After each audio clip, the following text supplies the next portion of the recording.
ഒന്നൂസേ എന്താക്കുക മോള് വാ. ഇതെന്താ കൈമേല് പ്രേസൊക്കെ എന്താ? പൈസ ആണോ ഒന്നും കൂടെ വേണ്ട? ഇപ്പൊക്കെ പൈസ കൂടെ വേണ്ട.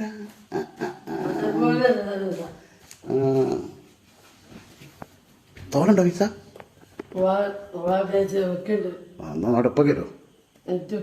അതുകൊണ്ട ഇപ്പൊ ചിത്രം വരയ്ക്കാനുള്ള ബുക്ക് വാങ്ങി തരുമോ, ചോക്ലേറ്റ് വാങ്ങി തരുമോ, കുട്ടിക്കൊക്കെ വാങ്ങി തരും.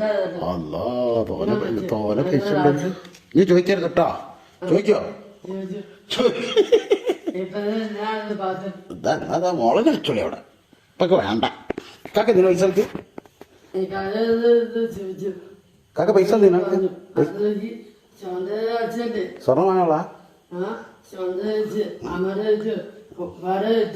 വളയും സ്വർണ്ണം കമ്മലൊക്കെ വാങ്ങണം.